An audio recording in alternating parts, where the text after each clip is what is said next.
Michelle.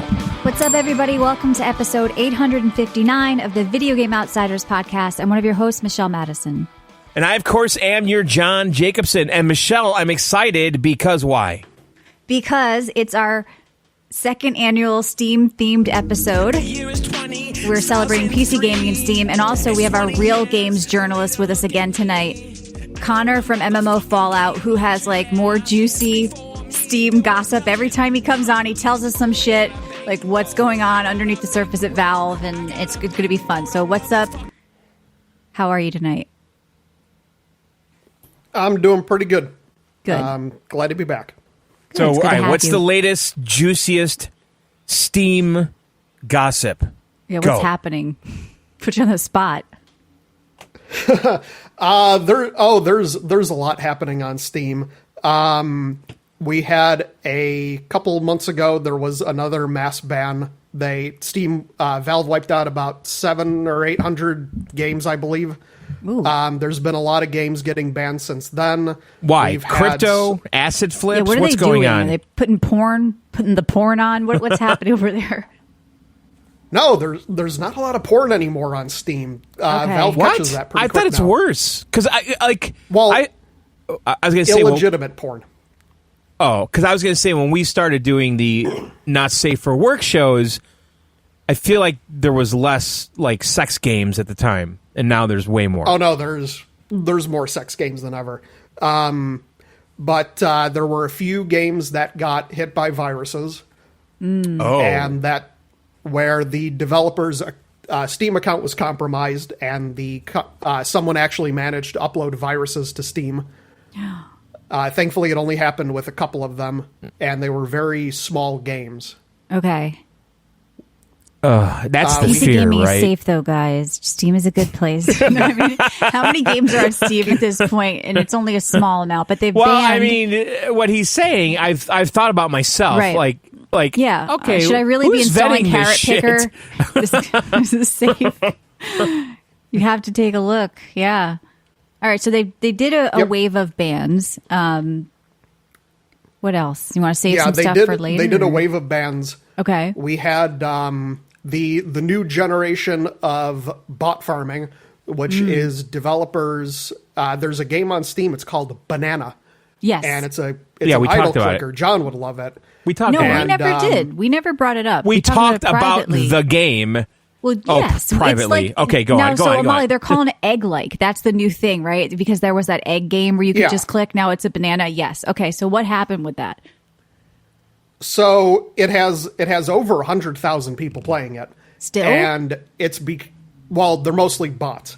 And the Okay. reason is because they're every certain number of clicks you get a random item, and it could be a common banana or it could be a rare banana.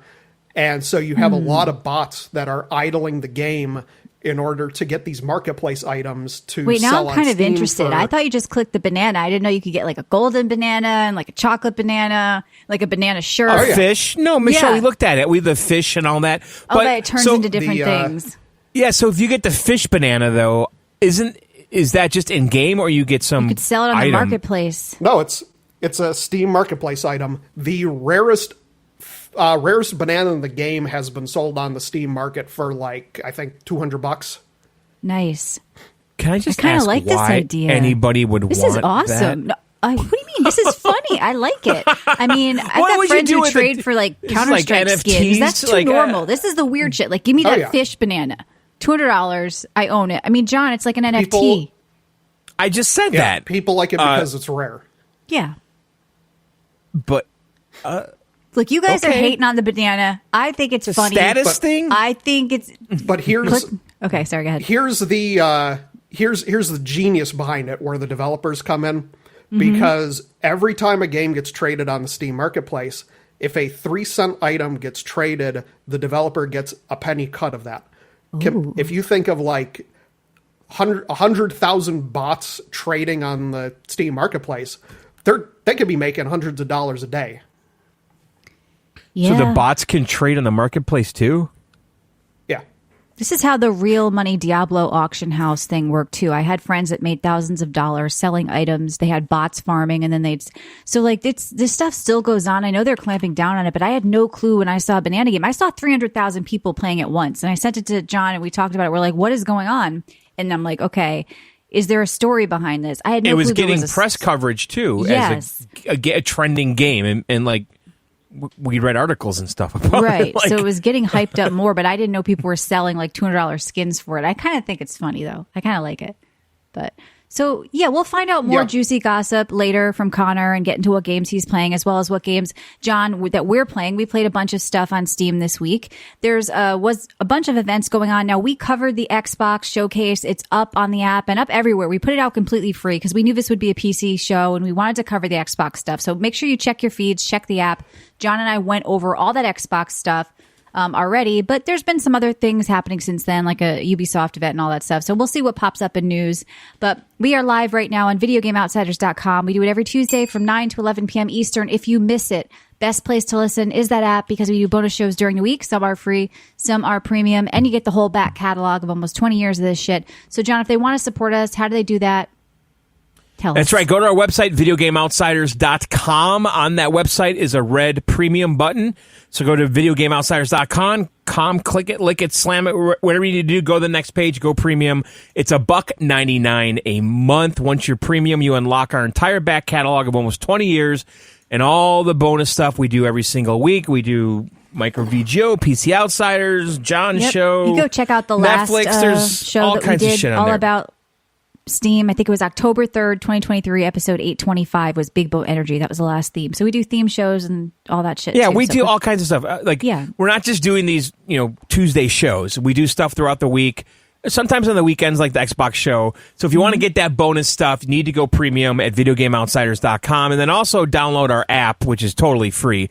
Just search for Video Game Outsiders on iOS or Android. Install it, and then you could listen to the Tuesday shows for free. And if you're premium, you can unlock all the bonus stuff on the app, or you could listen at our website, ilovevgo.com. All right. Yes. Anything else, Michelle? No, let's move on. Let's talk about the games we've been playing. I know, John, you're going to bring up Body Cam. People keep asking me about this game. Will anybody be playing? I'm like, yes, John's supposed to play, so I'm curious about that. But I want to start off talking about something which is interesting for me with Steam. And I think for a lot of people on Steam that we will wait until a game comes to Steam for us to play it. And I'm not just talking about PlayStation exclusives. I'm talking about like waiting Epic. for it to get off Epic, waiting for it to get off like Ubisoft launcher. That was the case with me with Rocksmith Plus. So it actually came to Steam finally, and I was like, I want to try this. I've always wanted to try it. I hooked up my MIDI keyboard. It was on Uplay before, or? Yeah, but you have to launch the app within Steam. That's a whole other story. I started to see all these negative reviews because people said that basically they neutered the old game. Like if you had purchased it before and paid for songs, like they don't work anymore, and now it's a sub service only. I don't know. Oh. I can't obviously tell you if that's true because I didn't own the old version. I didn't lose anything. But I get into the game, and right away it's like, okay, it's $20 a month, or you can do a big deal, $140 for the year. And I'm thinking, if I'm paying $140 for Rocksmith, you better let me have it forever, not just for the year. Or you guys are going to pull this shit again, Is it where you because of the release music, a new though? version. I don't care what it's about. You can't. But is this tell me like? that- Is this? Are they going? Hey, this is the same as Spotify. I don't know. It's just, I didn't want to do it. Like, sure, I could have done it for a month. I did end up playing a little bit, and I'll talk about the game. I mean, I could have done this for a month. I could have done this for a year, but I feel like for me, principle, just giving you $140, knowing I can only play the game for a year, I wasn't comfortable with. And it's getting all these bad reviews, and that's what it's about. It is not about the actual game itself. Rocksmith Plus is really cool, in my opinion, because it does take guitar. It takes, like I said, I plugged in my MIDI keyboard, and you can really tailor exactly how you want to play. So left-handed, right-handed, both hands, all the difficulties, simple, easy, like they have. So you can really tailor it to if you're just learning or if you want to really be challenged. Now, I don't know how to read music, but I play piano by ear. And yes, John, you're going to make the joke that sounds difficult. Yeah, I get it. So for me, it was actually kind of cool because I instinctively like know what they want me to do, so I could actually put it on more. I found it easier to put it on more difficult because it didn't have missed notes or anything like that. But I'm still teaching myself how to play perfectly with two hands at once. So I start off with just the right hand, but I'm teaching myself how to play with both hands at once. So it's like I found a way to make this challenging for me, but also where it made sense to my brain, which already kind of knows how to play, but without reading the notes. So really cool. I played a song from Assassin's Creed called like Ezio's Family, which was really beautiful and just really well, like the way they had it match with the music. There was this run that was like fun. I kept playing it over and over. And of course I'm thinking in my mind, this takes me back to Guitar Hero and Rock Band and all the fun stuff. So the difference here though, you turn the game off and now you know the song, right? Sure. Maybe. I mean, it's hard for me to say because I'll never be able to like read music, and you can turn sheet music on and off, but I know, but you don't need to read music. This is basically you just remember, like you piano, just put it on and play. That's how it works when you play by ear, right? So anyway, I can't really recommend that you guys go drop $140 just to have access to this for the year. I would have preferred a model where you purchased the game and you had access to those songs. Is it because of the rights of them, John? Maybe. But I don't particularly like it has to be. Yeah, well, nobody likes this. Nobody wants this. And apparently there are a lot of people pissed who purchased the old game that said they lost stuff or why would they buy this when I don't know. It's been a whole kind of thing. So, but this is a point of Steam. Like, I'll wait till something comes there. I could have just done the same thing over on the launcher. I didn't, but I had to launch anyway. So it's a little messy with Ubisoft with a lot of the games. But Rocksmith Plus did come to Steam if you want to check it out and check the free songs and out. You can, and we should say, you could plug in a real guitar too. I don't know what the interface is for the guitar. It has a couple of different interfaces. You could have like a pass-through on a box. There's like a Ubisoft cable, a Rocksmith cable they sell. For me, with the MIDI keyboard, it went right in with USB. Well, that's easy. That's just USB. That was easy, no-brainer, and that to me, is the game changer because I played a lot of guitar games, but I love piano, and that's what I've always wanted to do, and I've never gotten to do it right. And I think that it really does. So let me ask you, I'm on the Ubisoft website. It says Rocksmith Plus, free to play. So yeah, well, there's a couple of sample songs. Like I said, I played Assassin's Creed, the Ezio's Family song, which was beautiful and had a good time with it. There's Happy Birthday. You can do that. There's a Mozart song, which I did not like the way they tackled that one. It was a little weird, but yeah, I wouldn't call it free to play.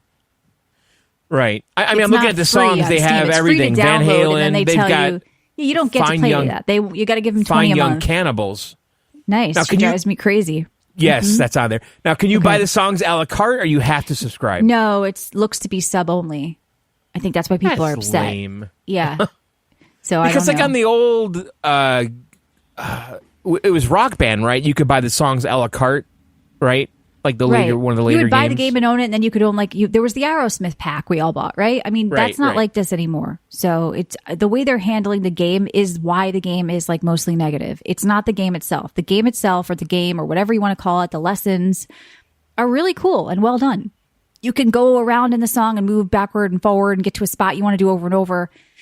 And it's just a shame that they're monetizing it in the way they are. So that for me is kind of a miss. All right, let's move on to a game I played about 10 hours of. I talked to you about it, John. I beat the first two bosses. It's called Nine Sols, SOLS. And it's sort of okay, so here's the terms people are throwing around for the game. Sekiro, Hollow Knight, platformer meets 2D Dark Souls with Sekiro. All right, so it's one of those games that people throw all these terms at. But basically it's a Metroidvania, and it does have very difficult combat. But there was something I liked about it. I liked the tone of the game. It felt very Matrixy to me. They're calling it basically cyberpunk Taoism. So they're calling it like Daopunk.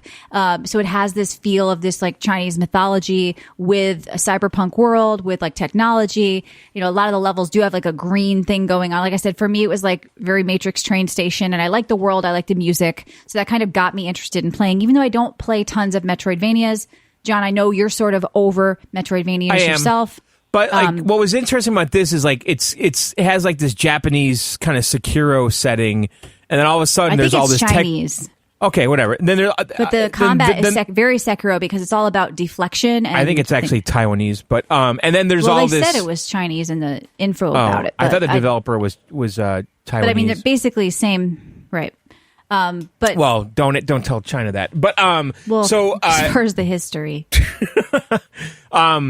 But what I was going to say, though, there's like this technology thing going on that I was not expecting. Yeah. Like underground military complex and stuff. Yeah. The world is very cool. Like the world building in the game is really cool. That's what got me to want to keep playing because it is difficult and you are going to die. I really did enjoy the second boss though when I beat him. Like I really liked the boss design. I thought it was kind of cool. So you have like a bunch of stuff you can unlock, and that of course allows you to go back to different areas. There's like a skill tree. You can 3D print these sort of talismans. So did you get to that system yet, John? Where you're 3D printing right in that main little town? Yeah, I mean, that's pretty early, but you can 3D print. Well, then I must have did that. In the beginning town, I did all that, yeah. Well, you didn't do it. You know you did because you walk up to the 3D printer and you go in there and you hit print. And so you're printing these talismans. They're like of jade that go into your character and they're going to impact you. And some of them work with your skill tree because there's a skill tree. And so I picked up a skill to do something special on deflection. And it's like, okay, well, you need to have this skill if you want to use this talisman. So I 3D printed like this talisman and then I had to use it with this talent. So there's a lot of depth and synergy with how the talents and the talismans work. So there's 9 souls, I believe. I don't know like what souls means. I tried to look it up. People are saying it means like the sun, but not. They said not in that language. It means something else. I don't know. So I'm calling. I think they spelled souls and they took the U out, Michelle. Maybe, yeah, but it's supposed to have a meaning in the. I looked it up and there's like a meaning in China or Taiwan or whatever with that. But anyway, so there's 9 guys you got to kill basically, and that like they get harder and harder. I believe each guy. And so yeah, like you have this little bird. Did you get the bird that comes out and can hack doors? No, warmness reaching everywhere is what it means. Yeah. Well, then, yeah, I don't know. You probably didn't play much. Did you kill the first boss? No, I didn't. Okay. So you don't like the game? Well, I actually really like the game. I appreciate the game quite a bit, to be honest. Okay. I think the combat, the platforming, the visuals are fucking spot on. Like, really on. Yeah. Like, well, I'm glad to hear you say that because I don't play these types of games, but I wanted to play this game. Like, and it's hard as shit, though. I mean, that's fact. Though when I deflected I'm sure you did. punches and I killed the guy, like I actually felt like I achieved something. So for me, because I don't play tons of games that are like super super difficult, obviously. So playing one like this that is pretty hard. When I finally did it, when I learned each new move, because you got this like guy that keeps teaching you different moves. Like you go to this other world, he's teaching you like I don't know what the moves are. I mean, I guess they're certain type of martial art. Karate? Yeah, I don't know what they are, but you're sort of learning these new moves, and every time you learn something new and use it, you feel really badass. So I don't know. I kind of like 9 Souls personally, but it is difficult. I believe it's hard. I think the bonfires, the save points are kind of too far apart. But that's the challenge of the game, I guess. I don't think they're that far apart. And maybe in the beginning you're just in the tutorial and they're just once you get to the main town and there's an elevator and there's all this stuff. Like I think the points are fine. It's more like, okay, how do I kill this guy? So, all right, let's talk about something else really quick. And Connor, jump in if you've played any of these games, obviously, or if you have any thoughts about them. But John and I were kind of mixed on this game called Splody. Now, Splody was one of the games shown. I shouldn't have said anything to you. Well, Splody is a game that John absolutely hates and calls stupid. And what it is, looks like Bomberman. Yeah, what it is it's not. Well, people here we go. It's a platformer with no jumping. Instead of jumping, you throw looks so something much like Bomberman, and you explode up. Okay, so people say it's like Super Meat Boy. Instead of jumping, though, you use this thing to jump. It's a catapult. It's like you basically you reverse aim the direction you want to be catapulted towards. Yes. That makes sense. You said it's called Splody? Splody. Splode. There's 2 Splody games. One is this EY. This is the new one. This is EY. SPLODEY exclamation point. No. Yeah, this is different. Asmund showed this at the OTK event, and then I saw it trending on Steam, and I decided to try it. But the thing with this is it's really about speed running too, because it's a puzzle, of course, to get from one end of the map or the screen to the other, but you want to do it as fast as you can. And I noticed that one of them, I loaded in, I just, threw a bomb down or a potion down, whatever, really fast. And I jettisoned across the screen. I saw that I was ranked at the time, I was ranked I don't know, 100 in the world some of the levels done this fastest. I finished some of the levels like in 1 second or 2 seconds too. But people are trying to beat each other's times, and it's really about speed running too. So you may look at it at first and be like, what is this? I can figure this out, but it's about doing it fast and the flow of it. What's a faster way I could do this? Okay, I see. I can bounce off here and go there. So there is some thinking to it. I just think it's a really simple idea with a simple execution that's kind of fun and addicting, but you have to want, I think, a speed running type thing, other than just like, oh, this is an actual game. If you want the replayability, because the speed running aspect that's where the replayability comes in. I think those are the people getting the most out of it, I'll say. Yeah, because like I did like the first 20 levels or something like that, and I mean, listen, it's well executed. The idea is solid. I didn't see a lot of variation beyond the core idea, though. Maybe it comes later. I don't know. I don't think they want variation. I think it's a one-trick pony of do this fast, and yeah. So basically, how it works is you catapult in the opposite direction you're aiming, and you can also throw bombs, and then these bombs will blow up walls and platforms, which will screw you or help you depending on where you're trying to go. And then you have to get like these jewels that will open up these doors which is the exit. And then some of the levels have a soul that you can capture and then take that to the exit. And then you get credit for getting the soul. So there's like a lot of replayability where you're going back to the levels, like Michelle said, to beat, the speed run records. Or if you want to be a completionist, you get the soul, for every level. Does every level have a soul? I don't think they all do, right? Some of them I don't know. Like I said, I recognize that it's unique to me. I haven't played anything like this personally, and I thought it was kind of a cool idea, and it was cheap. I was bored of it, to be honest. Yeah, it's not something I'd play for 100 hours, but not every game is, I feel like. It's just kind of like, oh, this is cool. I beat John on this level, or whatever. Yeah, the music, I gotta beat him. I was going to say, too, like, the music and the presentation is very, like, NES, SNES, Shovel Knight kind of especially with the music. Yep. So, of course, the Next Fest is going on, and I tried a bunch of demos. I'm going to just talk about one really quickly. I played a game called Kill Knight. I actually kind of like this, even though it looks like it's not really a Survivor's clone or anything. I mean, it's like twin stick, whatever.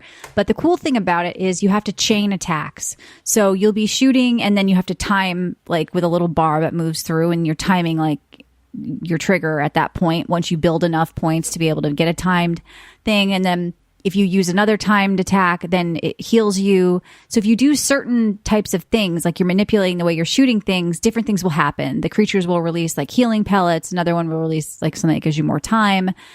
It's coming in the fall. It's definitely one of those like difficult games that's like you want to beat, and it feels a little rinse repeat because you're in this small platform area killing all these mobs. But John, I think you might enjoy this on the Steam Deck. Like it has that sort of retro feel, but it's all about timing the shooting because it's a shooter. I mean, you've got guns, and then there's meta progression. You level up your guns, you level up like talents and stuff. Like there's actual meta progression going on. But it's like we're seeing like, with the Next Fest, a lot of them are kind of indie little games. But is this a Survivor's Rogue type thing, or a little bit? But to me, it's less about that because it's a really small arena. At least what I've played so far. And it's more about like, how am I going to time these shots so I can get my heal that I need so I can kill this things like that. So it's more about the timing of the shooting. It feels like a twin stick shooter or just a shooter in general. I feel like an arcade, like a retro arcade game that I think that just feels a little different. Like the shooting felt pretty good. And then really quickly also on Steam, a great thing about it is you get these Steam sales. And yes, I know I could go get this game for $7 on a key site right now, but I did pick up Monster Hunter World for $9. They had a sale from $30. Now I liked Monster Hunter Rise. I had never played much of World, John. We tried the demo way back when we were in like some early access, and I didn't know what I was doing. I was confused. I thought it was an open world MMO, and I remember at the time I was like, why are there hubs? Why am I taking I didn't get what Monster Hunter was at the time. I was like, it was all new to me, and I kind of wrote it off. And then later on I played Rise with a friend. I ended up really loving it and getting into the game, and I never went back to World. Well, I finally decided to check out World. So what a really well done game just so far from what I've played. And it feels different overall. Of course, I think Rise is the better game for me because I like the combat. I love that wire bug mechanic that we got. It added a lot to the combat. It added a lot to just getting around the level. But why I think World is so awesome is just because graphically it's more like realistic, but it seems like more of a game you could play for like 500 hours because in the intro, like the tutorial, it felt like a real like separate story mode from combat mode. Like it felt like you were in some epic like single player game experience. Whereas to me, Rise felt more like, okay, get in with your friends, kill the monsters. This to me felt more like, okay, you're setting up like this whole, no pun intended, world. So I like Monster Hunter World. I want to play more. If you liked Rise, by the way, it is on Game Pass. And I still think so this Wilds is more like... This is World. Wilds is the new one coming out. That's why I wanted to check this out too, because I'm excited for Monster Hunter Wilds. This is Monster Hunter World. This is the old one that came out. Now, Rise came out on the Switch, and then when it came out on PC, I played, and I've talked about it on the show a lot, and I ended up really liking it.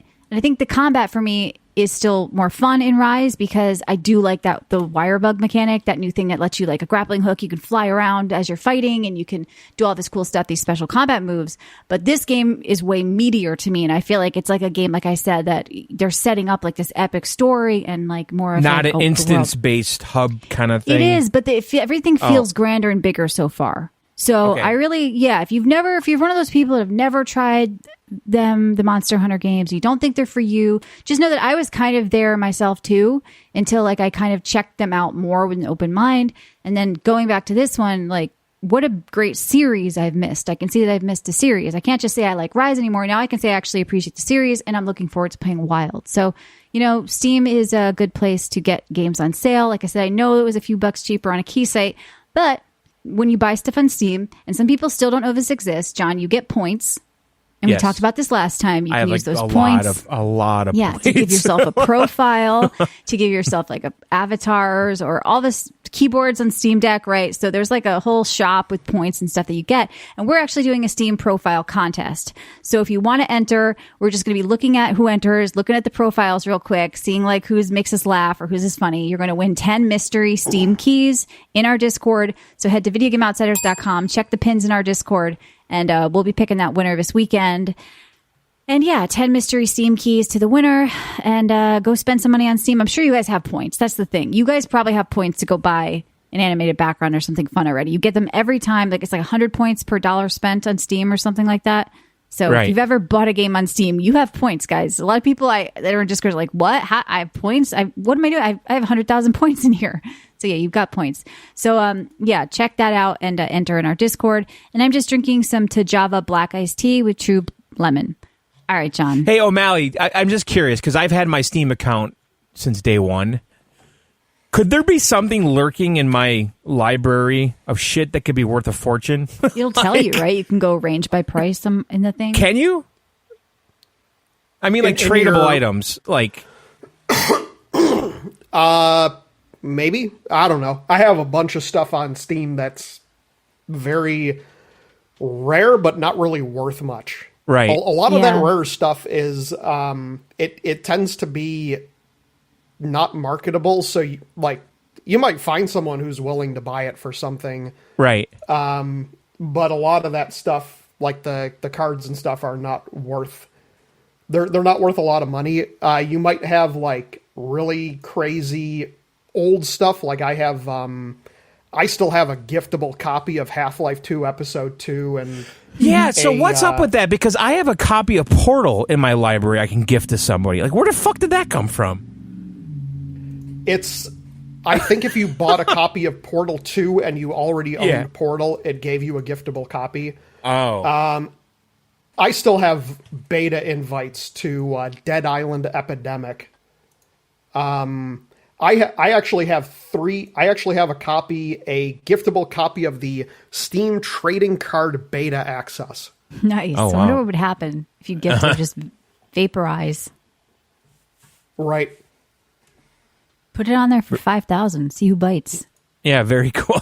Yeah, I should go through my library one night. But anyway, okay, so Michelle, are you done? I'm sorry, did you... Yeah, I'm done. Okay. Tajava black iced tea with true lemon. Tajava. Tajava? I don't know. It's the T-A-J-A-V-A because people are confused. All right, so Steam. I had a great Steam week, Michelle. Good. With your Steam Deck, I'm sure. Steam Deck, PC, the whole 9 yards. Good. I do want to mention, though, Nine Souls, fantastic Steam Deck game. Plays flawlessly. Yep. Really good on the TV. 60 frames, locked in, doesn't deviate. Great Steam Deck game. Another good Steam Deck game I played that I want to mention is called 500 Caliber Contracts. Now, this is a demo that was in the Next Fest event. And I don't know why, but this game was just calling my name. And So it's a 3D platformer. The style is, the feel and look of it is very, to me, like N64, PS1 era platforming. Like when the game starts, there's like an old CRT and stuff, and like you have like files on your desktop, and you launch the game by clicking on the files. It's kind of cool, the presentation. But what this game is, it's kind of like a Mario 64 platformer with really grungy textures and stuff. And it doesn't look, it looks bad, but it's These good. grungy textures are in now. There was just that racing game that was really popular, that free-to-play racing game that looked like this too. Yeah, and so it looks like a shitpost. Yeah, but like, it does. yeah, But I feel like bit. shit posting like that look is so in. Yeah, and it is kind of like that. Nightmare Kart was the game I was talking about. Yeah, that also looks like a shit post, but it's popular. But like they really captured the N64 style platforming. Yeah, like that era of platforming, which I love. And one of the guy's big moves is this flip jump, which Mario does in Mario 64 to get up to higher like ledges. Right. And they completely overuse the 180 flip jump a lot, but but the execution on the move is really good. So anyway, the tagline for this game, it's a 3D platformer where you kill rich people with a big sniper rifle. Oh boy, eat the rich trend is in now, huh? Fuck the billionaires. So this is basically Mario 64 with grungy textures, but Mario has a sniper rifle. And you use the rifle in various ways to kill the boss at the end, which is like, the CEO you have to kill in the demo. And then you also use the rifle to like activate switches and stuff. So the rifle has a purpose, besides killing the guy at the end. You can use it to interact with the environment. But this is kind of like someone that's not super experienced with 3D just putting shit everywhere and just kind of making it so you can, like, he'll put something like a barrel here and a ledge here and a vent pipe here, and then he'll try to do it, and if he's like, oh, I could do it, okay, it's good, that part's good, and I could tell that's like how it was developed, like just a lot of experimenting of placement of things, but you're not really selling this for me. Well, I kind of recognize, but you know what? The early N64 games, I think, were a lot like that, where they were just putting shit everywhere and then testing it to see if you can actually get through the area, Like, I feel like that's how the guy made the game. It's like, oh, this doesn't work. Let me just move this barrel a foot over, But I don't know. This is really cool. If you guys like 3D platformers, this is definitely one to watch. I'm putting this on my wish list. You know what? DOA, John, don't judge it by the graphics. I'm telling you, it's fun. Right, it's a good, solid platformer. All right, another game, the really important game I play. It's called Carrot Survivors. Oh, God, this is really important. Oh my God! Send all your hate mail to John Jacobson. Don't tell me.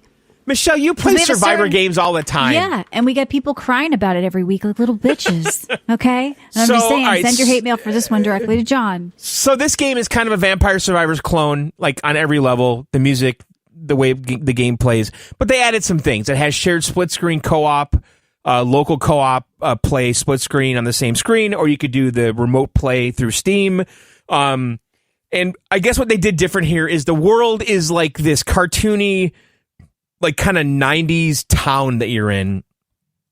Like it just looks like something from the 90s to me graphically, like early 90s. And it's a twin stick shooter, but what they added here, you're being attacked by carrots and other things with eyes. Yes, I see. Carrots with eyes. I think there's worms that attack you, Michelle. Right. So what they did differently here, besides the co-op, is they have like these little elemental things that you can activate in the world. So like there'll be like a machine in a building. You go in the building, you activate the machine, and the machine like sprays pesticide everywhere and kind of wounds all the creatures or slows them down. And then there's another machine that will suck up all of the coins in the area. But it's the same game loop. You're basically just collecting the shit after you kill things, and that's how you get XP, and then you get the little selections in between XP levels. Developed and published by Carrot Games. So it's. I was going to say, of all things, why did they do Carrot Survivors? They're all in on the carrots. So yeah, I don't know. This is another one I like. This is one to watch. I don't. Okay. For a Survivors game, it's great. All right. But they totally ripped off Vampire Survivors. All right, let's get to some meat. Okay, so What should I talk about first? Body cam. All right. Okay, so Body Cam came out last week. Now, this is a game that was made by two French kids, Luca and Leo, 17 and 20 years old. Are you going to give me their shoe size next? What do we need to... Well, I think I find that part interesting to me because and by the way, yeah. Not to be confused with Unrecord, the single-player game. Body Cam is the which, by the way, online PvP. You confused it with that. I confused it with that, and Matt McCarthy confused it with that. We so all many thought of our we were listeners. Yes. So it was. So I told because Matt sent me a link to it, and it was already on my radar, and I was already going to buy it. And I said, "Yeah, I'm getting that. Let's play it." He's like, "All right, cool." And then he's like, "Wait, this is a multiplayer game?" I go, "Yeah, it's a multiplayer game." He's like, "I thought this was." I go, "No, that's Unrecord." He's like, "Oh, yeah." So this is online PvP. So that actually made me more curious about this one again. Yeah, it's online multiplayer. There's 3 game modes. Okay, there's team deathmatch, and then a bomb mode, which is very much like Counter-Strike, where you're basically planting or defusing a bomb, depending on the team you're on. Right. So there's 3 modes. The first game we got into. So basically, when you launch the game, too, I should just say this: it's very trippy and murder-esque looking. And grungy what makes Michelle. This game look good is it's supposed to look. It looks like helmet body cam footage. Like it looks ultra realistic. Yes. Unreal 5. By the way, that's why there was hype around it. Yeah. So the perspective as you're playing is you have a body cam on you. I guess on your chest or whatever, and that's the view you see from your first person view is from your body, like a your little chest cam, eye kind of. And yeah, it's a little fish-eyed, and then there's all kinds of grunge and lens effects on top of that. You know. Okay. Like grain, which adds to the realism. I do think it does look good. I think it runs like shit on my computer. I had to turn shit down to get over 60 frames. Initially, I was low, but everything was on Epic when I launched it, and so I turned everything down to medium, and honestly, the visuals didn't change much when I went from Epic to medium. So it looks really good. It truly does look good. Is it the best-looking game I've ever seen? I don't think so. I think it looks shooter really... you've played in close quarters? I mean, it's Unreal 5. and it's just different. It's not as crisp as like Call of Duty. Call of Duty, it looks. Everyone's saying it looks better than Call of Duty, though. So what do they? It's different. It's if you took Call of Duty and just put some fucking like filter over it, that's what it looks like. So graphically, does it give the appearance of realism more than Call of Duty? I think yes. It's all about the filter and the lighting. You're not going to get me on board completely with this game. I'm just telling you because it's not about being on board with the game. I'm saying it looks like realism more than any other fine. shooter It looks I've seen. fine, but the gameplay, I'm telling you, I don't like it. Matt didn't like it. We both refunded it. It's mostly positive reviews now because before they had some issues. It's got a 7 out of 10 right now on Steam. So. I said it's mostly positive reviews. Before it was negative, and those were because people couldn't connect. I was just explaining. And that was an issue. That was an issue that we experienced. We had a hard time getting into matches, like a really hard time. And there's like a quick connect feature that never worked once for us. Every time we tried that, people it said, aren't readying up. That's what the reviews say. I'm aware of that too, but like the quick connect thing, we couldn't get in the game with that. So then you go to the server browser, and then the server browser is like an old school server browser. You say this server is running this game mode with this map, and there's 5 out of 10 players. Okay, Matt, we can go in this one, and then we join it. But we would rarely join it successfully, or one of us would join and not the other, and then we have to back out. So that was like the first like 15 minutes of us playing the game, and then eventually we got into a death match, which was, a free-for-all. And the controls are like, holy fuck, like, bad. Like, but it's one of those games. You can't I know what they're... your controls? No. Like, the feel of the game. Not necessarily the mapping of the controls. The way it controls and the way it feels. I know what they're doing, and maybe it's on accident. I don't know. But it's one of these games You're one of that... those on-accident people. If you can master the controls... I think it's going to be really satisfying. Okay. But it's just everything's floaty and weird. Like when you aim left and right, the way the movement is, it's not fluid. It's really jerky and blurry. And again, intentional accent, I don't know, but it's not normal. It's just not normal if you're used to Battlefield, Call of Duty. They're trying to create the body cam realism. It's not supposed to feel like you're in a possibly. You're in a game. You just feel like you're just like drunk or something. It's just like that. And there's a lot of tension. The lighting is dark. You can't see a lot of shit on some of the maps. You have to rely on your flashlight quite a bit. The flashlight obviously makes you a target because you're exposing yourself around the corner with the flashlight on. So you could, if you turn the flashlight off on some of the maps, you're literally in pitch black. And you could just sit in a corner waiting for some opponent to come by with his flashlight on, and then bam, you got him. It's that kind of thing. Sounds like realism. And I also read I read a review too. I just actually read a review headline saying that this was actually more of a horror game than anything else. I didn't feel that, to be honest, but I think maybe the darkness and the flashlights is doing that. But I don't know. I don't like this game, to be honest. And I think there's not enough game modes. I think deathmatch is kind of worthless. Team deathmatch was kind of fun. We were communicating. This is a game, too, that you can't even turn off VoIP. We couldn't figure out a way to turn it off. So they want you to communicate with everyone on your team. Right. It did probably say add that setting if it's really just two people. It looks like they have a roadmap here. Well, you're actually forced to join. We didn't do a private server, but you are actually forced. When you join a game, you have a full team. So unlike and DLSS is on the roadmap as well, so that's not even in the game yet.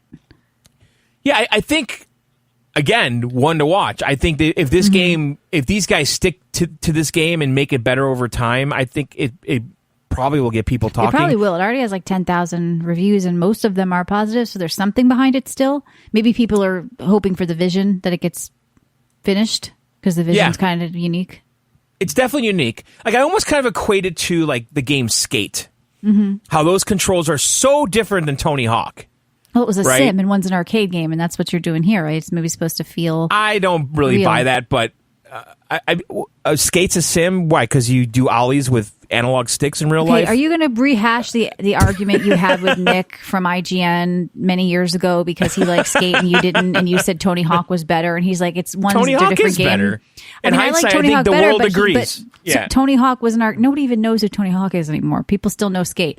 But I like Tony Hawk better, but it was an arcade game. Skate was supposed to be a sim. It's like arguing over, a golf game, like Lynx is worse than whatever. So Tiger making Woods. the controls work worse makes a game a sim? Is that how it works? So Skate's controls were worse? They were different Absolutely. because it was They a were sim. dual One was an analog arcade stick, game. Flipping and stuff. I don't like that. It was lame. There's a difference between simulation games, though, and arcade games. That's all I'm saying.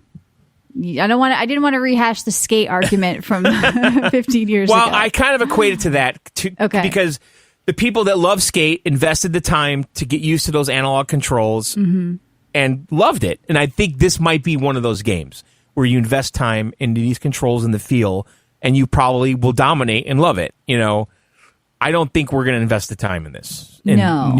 Matt agreed, so we refunded it, and then we went and played Call of Duty. And by the way, there's a new Call of Duty map called Tokyo that's fucking outstanding. It has dual sniper rooms opposed to each other across the map, and it's a lot of fucking fun. All right, let's talk about Flintlock, The Siege of Dawn. Yeah, a game we saw at the Xbox Showcase over the weekend. Now, the developer that did this, what else did they do? Oh, it's a small studio that got a grant. They did Ashen. But it's Souls Light. That's what they're calling it. The movement I would agree with that. Looks janky to me in the videos. I'm wondering how does the combat feel? All right, so this game, Michelle and Connor, it takes place in this weird, like, sci-fi Civil War. I don't know what the fuck it is. That's a weird take. What? like you're like a Civil War looking. Like the outfits are very Civil War-y looking, the soldiers and stuff. Okay. And you're basically fighting against gods and zombies and shit. Like it's a typical like some. But she's got like a Viking thing going on. She's got like a wolf with paintings on her forehead. It's weird. Yeah, but look at like the soldiers and the commander. Yeah. They're all like Civil War looking. It's like somebody took 20 art periods of time, and there's like Greek mythology going on. Okay. Yeah, and like you have muskets. I mean, it's called Flintlock. I mean, that's a type of gun that was used back then. So obviously, there's something about that.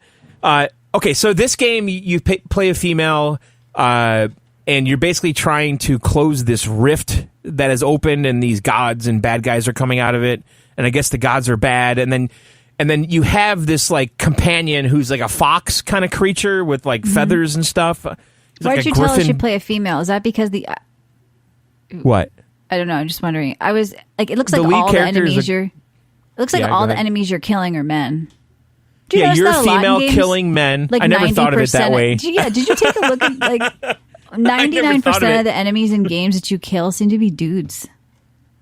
I don't remember having girl-on-girl violence in this game. I think I only killed guys. I was going to ask, is there girl-on-girl? I'd like to... Okay, go ahead. Okay, so here's the core gameplay. So you basically have 3 weapons. You have a axe, a melee weapon. Maybe you get swords later. I don't know. But in the beginning, I got axes. And then you have a sidearm pistol. And then you have a musket rifle. And then you also have your fox. So you actually have like 4 weapons. And the way you approach the combat is basically you have like this gunpowder currency kind of in the game. And by the way, there's talent trees, and each of the weapons has its own talent tree. You have gunpowder, the melee weapon, and the guns. Can you go full fox? The fox just kind of assists you. Like you can have the fox attack people, or I unlocked in the talent tree.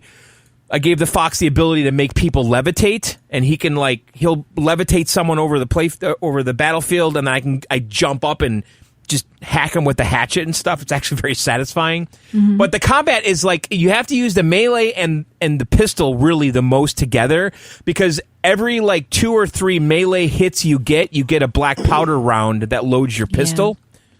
And so, like, it's like chop, chop, chop, pistol, chop, chop, chop, pistol, chop, chop, chop, pistol. Like, that's a big part of the combat. And then the musket rifle is kind of like a sniper rifle that you use for long distance. Like, you'll have guys in towers that you could snipe. And then when you snipe them successfully to the head, it does like a Hitman or sniper, the game sniper, like animation with bullet time real slow. And then you see it go through their skull and stuff. Not as graphic as the other games that do that, but it has that in there, which kind of surprised me.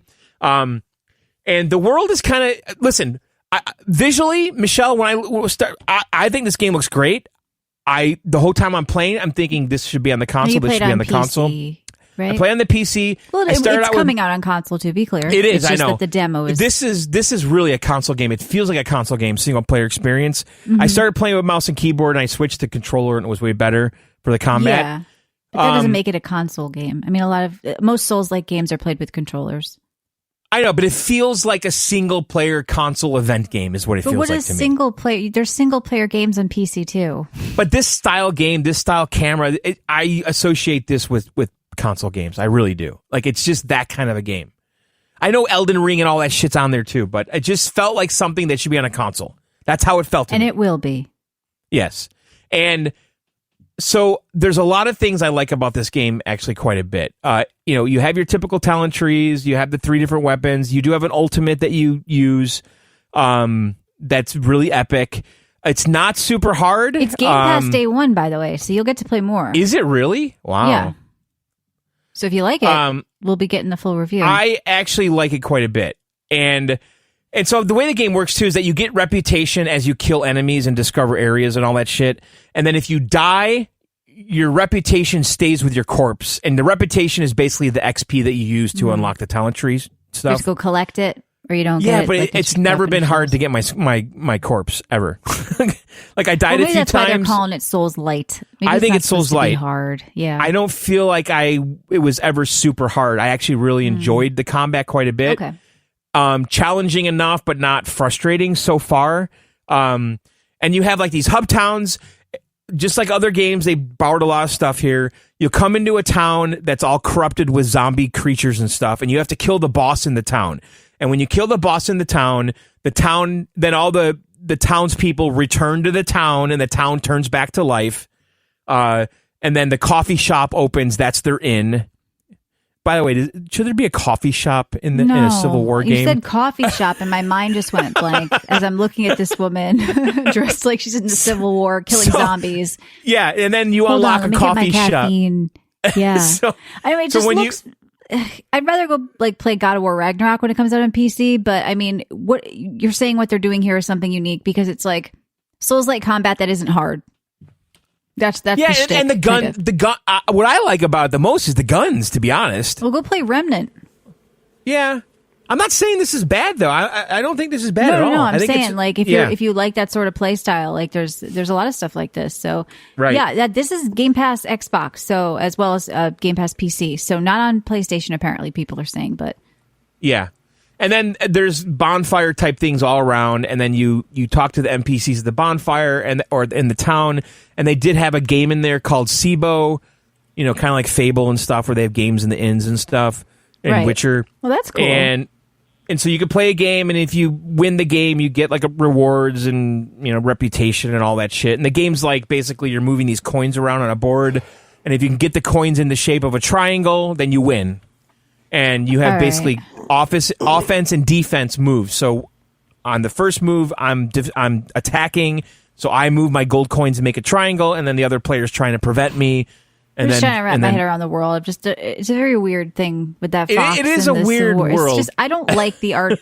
I don't like all the different hodgepodgey world. I don't know. It's strange. I feel like it's weird. I can't get into this world, so I don't think I'll even try this. If you like it, you can play it and cover it. But yeah, I like it. I really do. It's Good. not a bad game at all. It's a little on rails. It's a little linear, but it does kind of that's open what up. I was saying. It seems very small. It does area open up in walking some through. areas, like there's not like stealth in the game, but you can avoid all the enemies in certain areas or find alternate paths to get around them. Yeah. There's a big overworld map. There's fast travel. It's got Now, everything. Connor, do you in it. have some hype for this, or were you hyped for anything they showed at the Xbox showcase that's coming to PC too, or you kind of just like seen everything now? It's all the same garbage. I don't know. There were I mean, I'm more interested to see how badly they can screw up Indiana Jones at this point. Yeah. It John looks has better. faith now. John has faith now. So Someone in the But, chat said it's not coming to PlayStation. It is coming to PlayStation. It's on the PlayStation website. Right. I get caught up so much with games that are out now that I watch the event. I don't get hyped up for upcoming things as much as I used to. same here. Yeah. Because it just doesn't, it'll be delayed or it might be canceled or it might look nothing like what they showed you or, And nothing it's ever lives up fluff. to the hype. Yeah. I always keep thinking like I got 1,000 games on Steam I could be playing right now. Why am I worried about something I'm not Yeah. going to pay $60 for in 7 months? Right. I do But get as hyped far as about Indiana- some stuff. I got hyped about some of the new PoE 2 stuff they showed at other events. But The saving grace being that most of the stuff is going to be on Game Pass, so true. that's why I'll end up playing it day whatever Yep. Right. is after Head Start. But going back to Indiana Jones, and Michelle and I talked about this on the Xbox event, which is on our app. Go listen to it. We covered everything. But that trailer was way better than the previous trailer. Like I thought they it looked captured. dubbed and terrible. But Well, it was dubbed. yeah, but like it looked like a kung fu movie. I The don't know. lip sync was off. Yeah. Hopefully, it They was just captured the different. whimsy of Indiana Jones in that Why do you keep scene saying with the whimsy? Nazi. To me, because it's like Indiana Jones because was never whimsical to me. It He is. was But he's scary. kind of like a As kid, I was sarcastic, scared. whimsical guy. Like I don't think Indiana Jones is whimsical. That makes him sound like he should have an umbrella and go down a chimney. You're doing Indy a disservice. you think so? Yeah. You don't say that guy's very whimsical. That's not. It comes like a fucking insult, and it doesn't. But, But whatever. the humor, I don't know. Okay, Yeah. let's see. I don't think of whimsy. Yeah, me I neither. think of Harrison Ford with food poisoning shooting the guy on set. Yeah, I think of Yeah. like Indy being like. I don't know, like Han Solo. He always has that. A same whimsical wise person ass. is unusual, playful, and unpredictable. See, I don't think he's like that. I think he's like a wise Rather ass. than serious and practical. Yeah, he's a wise ass. He's No, always he's- making jokes. that he a turns wise ass is sweaty not a and- whimsical. unusual, he is playful, sweaty and dirty. unusual, Yeah. playful. Like the scene where he shoots the guy Whimsical with the is like, sword. "Oh, that I'm so was carefree. whimsical. I'm whimsical. He shoots the guy That with the wasn't sword. whimsical. That was unusual. No. That was No. playful, and that was No, unpredictable. It It wasn't. It wasn't whimsical. That was. I'm not putting up. By with the shit. definition, it Yep. was He's a unusual, hard playful, ass. Indy's a unpredictable. hard ass. He's not whimsical. He's a wise ass and a hard ass. That was unusual, playful, and unpredictable when It he was shot not that guy. playful. Playful. Sure it was. You're the only one who could describe Yeah. someone shooting someone as playful. I have Yeah, never but heard he's- Indiana Jones as described as whimsical. It's whimsical. They captured the whimsy in that trailer of Indiana Jones. I'm not saying Xbox's version won't be whimsical, but I don't think Indiana Jones is. That's all. Harrison Ford doesn't seem very whimsy to me. And by the way, whimsy is not a word, so stop saying whimsy because whimsy itself is fucking whimsical. Anyway, all right, so what are you drinking? I'm drinking a Partake Brewing Blonde. Whimsy is a word. Is it? Can you show me that on the Oxford Dictionary? Yeah, I am looking right now. Definition from Oxford Languages: whimsy, playful, quaint, or fanciful behavior or humor. Is it actually short for whimsical? I don't know. I don't remember seeing that. Yeah, lots of Very whimsy good. in that. Okay. All right, Connor, I'm excited to hear what you played this week. What's What's going on going over on? there? Oh boy! So I did say I would bring this up on the episode, but going off the last couple weeks' themes, my username is actually Egyptian. Now, why'd you choose Amali. it? Was there a reason? I was in high school and I needed to figure out a name for my RuneScape character back in 2004, and somehow I came across Amali. Egyptian my bread friends- pudding. Yes. Oh. And my friend said, that's the dumbest fucking idea and you're going to regret that in 6 months. And it's been my username for the last 20 years. Oh, so it's space Ali, an Egyptian bread pudding. Now that's your Discord name. So if you guys are like, oh, this guy sounds familiar, you may know him from our Discord. But yeah, I've never had a bread pudding. I know pudding means something No, different. it's good stuff. Is it good? Okay. Well, now I know. I never knew what your name meant. But yeah, so I've been playing a metric ton of demos on my Steam Deck because I've been putting together a series of videos called Demos on Deckfest for my YouTube channel. But I did play. I finally went back and beat Alan Wake, Oh. and The first one? because yes, the first one, because I played it a very long time ago. I got about, I think, probably a third of the way through the game, and then I got really pissed and stopped playing it because I hated it.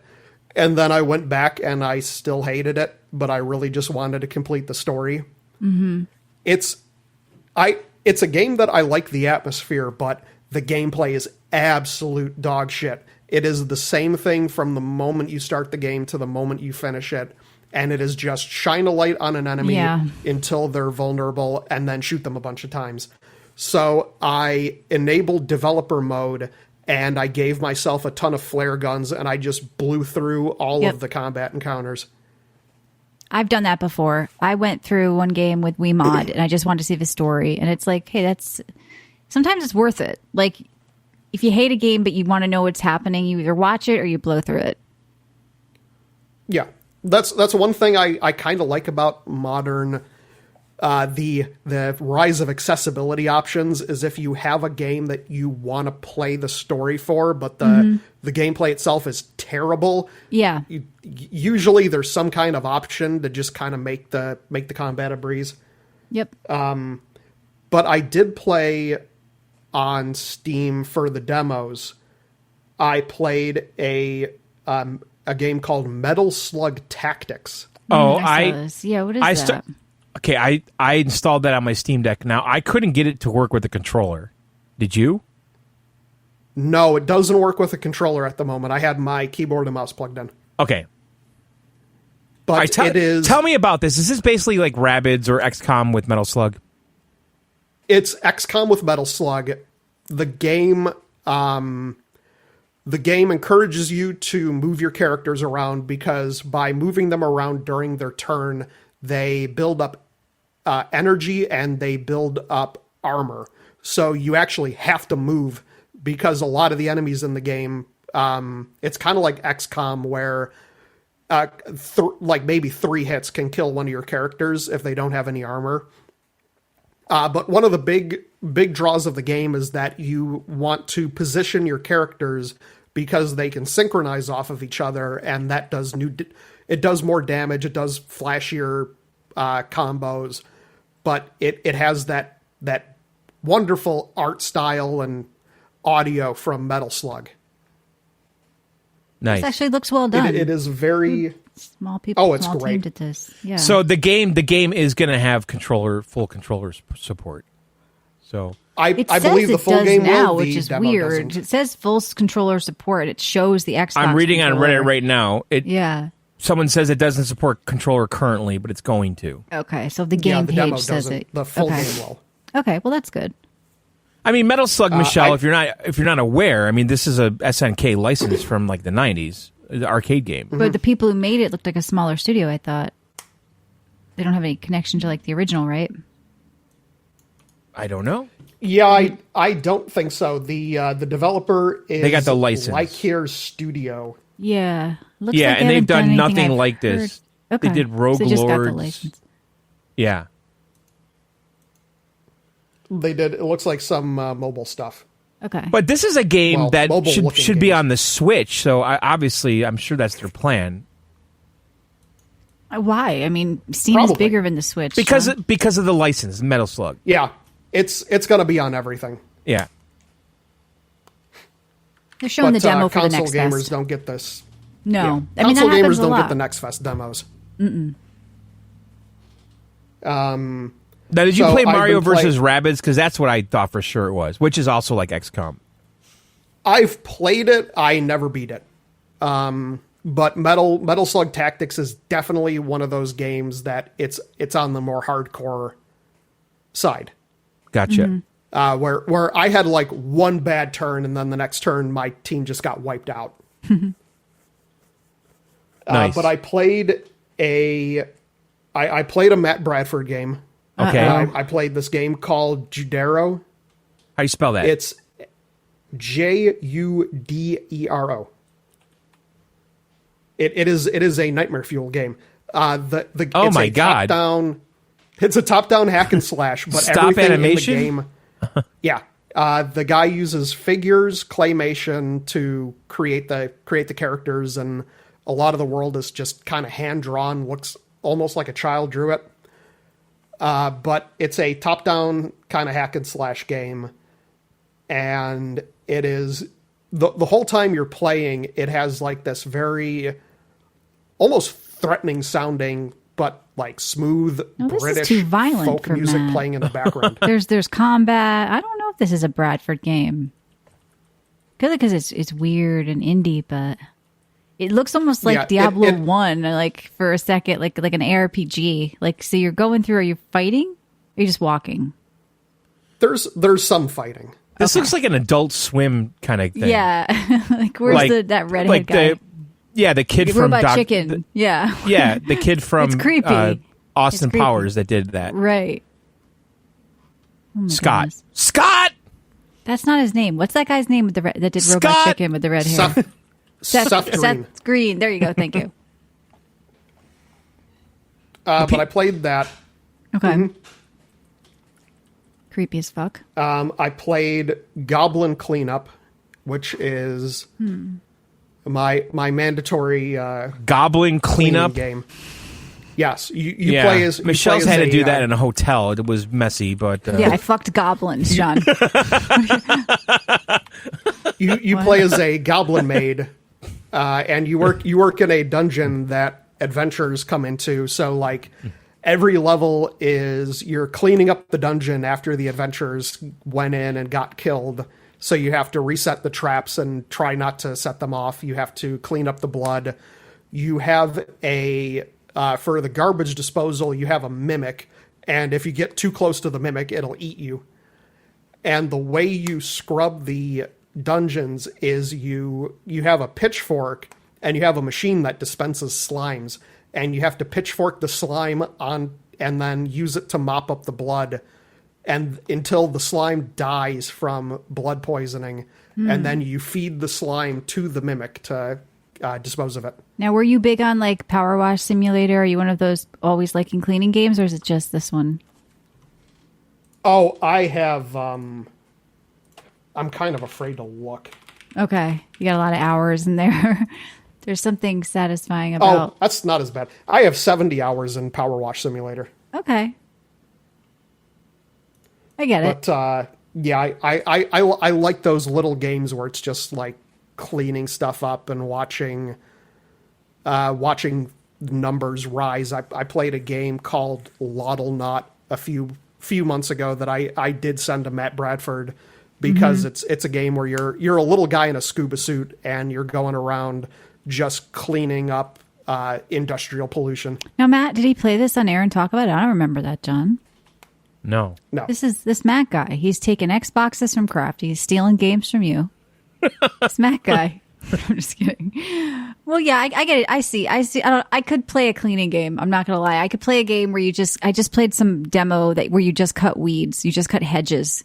I forget the name of it, but all you did was cut hedges. So did you play Grun? Yeah. Did you? It was creepy. Did you play any of it? Is it the one that had yes. Yeah. I kind of respect what the guy was doing. Because it's like a roguelike where you get 2 days to clean up all the grass, but you have to figure out the mystery before it happens and you get killed. Right. And I kind of respected what he was doing. Like I love the style of that game, like that kind of VHS tape look to it. Yeah. Is this where we are now, by the way, where everything just gets a filter and shit and it just covers up shitty work? Yeah. That game messed with my eyesight, I swear. Well, how do you I can't find it right now. Was it Grun? Grunn. Oh, NN. Okay. Because I was going to... Yeah, I kind of... If you want to play a mind fuck, play Grun. I want to like watch a movie that's like this game. Grun is one of those games you can play many times because it's... Yep. It's you have only a limited amount of time to get through the stuff, and the days are... Yep. The days, you have a live clock, but then you slowly figure out stuff when you're playing. Like, if I look at this photo, here's a key over here, and then that'll take me to this door. And then if I go down this route, it'll take, like, I can get a plank, and then that'll get me a key that unlocks a different door. Yep. So, like, it's a game that you can play multiple times to figure out the secrets. Yeah, and don't. So when you played again, everything's in the same spot, and you could speed run through at the beginning. Yeah. Okay. Yeah, this. I should cool. play more of that. I there's only a played demo a little right bit. now. It's coming out 2024, the full game. I might actually pick this up when it comes out fully, just because I kind of think it's cool. But it was creepy. Yes, it's creepy, especially they perfectly time it the couple of times where you're in a room and you just kind of look around and you see a guy just lurking in the corner. Now, John, that happened to you at a hotel recently, right? Is this what we're doing? Right hotel jokes? Yeah, we're doing only hotel jokes tonight. All right, what else are you only playing? The finest hotel humor. Demos or whatever. I played and then very quickly got sick of Multiverses. Yeah, it never hit for me either. They made the game so much slower since the beta, and so much of that game is just it's a game that's drenched in monetization. Where I'm sorry, which game? I missed it. Multiverses. Oh, that game came back. Yeah. Should have never come back then, because it came back just to collect cash. Yeah, I saw that everywhere. That game's going to drop off hard. Well, it dropped off hard the first time. It's like a Smash Brothers ripoff. Yeah. With the Warner Brothers universe. I don't know. It's stupid. We don't need more of these games. Like, might need more of them. It's okay. You can have a Smash Brothers on PC. Everybody wants that, but they didn't execute it properly. I don't like that whole, we don't need any more of these. Like, I keep people saying, oh, another Souls-like. Well, I mean, it's like saying another platformer. No, but all these free-to-play games that come and go, it's just a waste of resources, I feel. Like, I don't think this has... that's the new model. Right. Yep. Like and I did play... X-Defiant. Right. Does that have legs, Connor? No, not at the moment. The problem with X-Defiant is that there's the skill ceiling between new people and the sweats, because everyone's just bunny hopping around the map on that game right now. Sure, that's Call of Duty. But the minute Call of Duty comes out with Black Ops 6, this game's toast. Yeah, because everyone's going to go to that, especially since Black Ops 6 is now on Game Pass. Right. But I also played the demo for Dungeon Crawler. Oh. It is a nice roguelike game where you're an adventurer and your powers come from a claw machine. So every time you take your turn, you like you have a deck. That's interesting. You slowly build up, and it gives you attack items, defense items, healing items, and then you have to take the claw. So like I found an item. It was a hair dryer, and what it does is it shrinks down random items in my claw pit, so I can actually end up drawing more items in one turn. That's cool. Right. It almost has like that backpack battle synergy items you're getting. I actually want to play this looking at it. This is Johnish, yeah. It's you too. I'd like it a lot more if I wasn't terrible at claw games.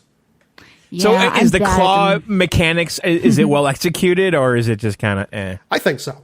Because you get, like the further you get into dungeons, it's kind of like rogue, like each character, you do runs. And then you start a new run and it starts over. But some of the enemies do get the ability, like some of them might make some of your items bigger, or they might drop poison. But the whole idea of the game is that you want to build your deck so that items complement other items, and then the further you get into the run, the more things you have to work with, but also the more stuff there is on the field. So the more you have to kind of plan what you are going to have drop. Okay. Now I'm looking at the screenshot of this. So the claw machine picks up a bunch of shit, and sometimes you get one item or 5 items or 8 items, and then they drop on your character. Is that how it works? And then you get, like, if you get a shield, you get a buff or something? Yeah, if you get a shield, you get armor. The way that it works is the claw drops it, and then there's attacks. Yeah, feeds one by one, where it just goes through each item one by one. So like you need to play this on your play date. I feel like you'd like this on your play date. Did you try that Mega Loot Prelude game? Because it also looked weird like this. It was one of the ones trending. It's a free game. Play date. Like, yeah, he has a play date. And I feel like you could crank with the I claw. still play my play date. Oh. Okay. So this is called Mega Loot Prelude. I feel like both of you should maybe look at this too, because it's like where you put the loot in your bag has synergy again, and there's like people are playing it. I don't know. These little games like this, where it's just a simple mechanic, are getting popular on Steam again. Matt Bradford needs to get a play date. He's never going to do it. I mean, do you truly? I know he's never going to do it. Do you truly think that's a great system? It's a good system. I take it to work with me, and I play it on break. I've been playing. I've had 2 games that I've been playing quite a bit. One of them is called Root Bear, and it's a game where you're a bartender who serves root beer to bears, and you have to use they come up and they point on the glass where they want the root beer to be filled up to, and you have to use the crank to pour the root beer. Gotcha. But as you're pouring it creates foam, so you have to line it up so like the foam and the root beer hit just the right line without going over. And then I've also been playing a game called Recommendation Dog. And you're a dog who runs a job center. I like this. John's in. You have a job. A dog that has a job. I love these kind of games. Go on. That. You run a job center, and you have a Rolodex, and so like you have a Rolodex with like 35, 40 names on it. Yeah. And someone comes in and they say like, I don't think kids know what a Rolodex is. Recommendation Dog made by Sweet Baby Inc. They literally made this game. What the fuck? Come on, Connor. What are you doing? So someone comes in and here? they say I want a programmer who's charismatic and cheap, and then you have to go through your Rolodex with the crank to find Does it tell you why people smell at the end? What if Sweet Baby Inc. was involved? This game has 1.5 stars on come on. GameFAQs. We do not enforce. Look, we do not support. I cannot say this is a good game. I'm going to give you guys the link. But you know what? You have actually stood by your Playdate recommendation. You've said you were going to buy one. You actually end up using it. You play it. So we can't shit on you too much. But I'm sorry. I think the Playdate is silly. Well, I have said multiple times that the Playdate, like, I don't think there's a single person in the VGO Discord that I would recommend the Playdate to. But Matt, and I even said back when it came out that would like it. I think that there's enough stuff on it right now that Matt would I find feel like Matt would something to like play this. on Matt it. got the Playdate and he disliked it, we would never know. But- because he will tell us that he loves it, no That's matter true. what. What are you saying? His reviews. Yeah. I'm saying that at like- this point he can't go against the Playdate. He's too Right. Oh, that's he's doubled true. down He's too much. invested in it, right? He's doubled He down can't. too much. Back now that you can buy it and get it, I recommend it for Matt more. Like back when it came out and there was like a 5-month waiting period, I would have said that he would have been disappointed with it by the time he got it. But I think now he might find more to do with it. Now, Connor, let me ask you. So you get the Playdate, and do the games cost money? Is it a subscription? Is it a season pass? Like, how does it work? You get so when you buy the system, you get I think it's like 22, 23 games for free as part of the season. I don't know if they're ever going to do another season in the future. They haven't really commented on it, but because it's a lot of indie developers, so they have they updated the console. They have a catalog where you can buy games. Most of the games are in the couple dollar, like under $7 realm. And then you can go on itch.io, and there's a ton of people that have free games on there. All right. And you can actually You gonna make your download own, John? there's- Sausage you just- grinder? You just copy them to like an SD card or something? Is that how it works? No, it's stupidly convoluted. Oh. So the way you put games on the Playdate is you go to the Playdate's website, you hook your Playdate to an account, which is what you need when you start it up. You take the zip file, sideload it into the Playdate through the website. The website updates your system, and then it downloads the game to the system. That's Did not you worth say the wireless? effort. I'll just crank. It has built-in Wi-Fi, Something so that's else. over your Wi-Fi that all happens? Okay. It has built-in Wi-Fi. Why not it's- just it's have a a browser in it? Giant pain in the ass. Like, why not just download the It was games only directly? $400. Come on, they can't get a It's browser. $200. Whatever. It's Yeah, but Canadian from it's $200. The cheapest Steam Deck's $4. Or what's the cheapest Switch right I now? think there's the 3. Yeah. You Cheapest get this Switch for the is gimmick. 4. You get it because you're a hipster. You get it because you want to play Sweet Baby in games. Okay. All right. What else? What I else forgot are you they playing? raised the price on it. Yeah, I think it's pricey. When I got it, it was $150, but I had Okay.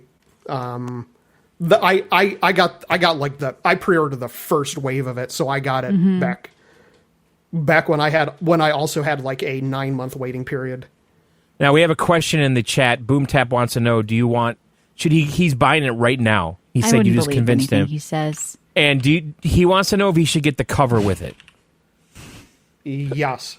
Okay, the answer is yes. Get the cover for I don't believe him. $219. It's Don't $219 for the believe him. Playdate plus the cover. He's got a story But if about you- a dog too. He can share. Let's If you let's don't, move on. if you don't get the cover now, though, you're And, gonna pay $10 more later. I'm drinking a Vitalife strawberry mint peach sparkling probiotic drink. Nice. At least it's not Grandpa's ashes.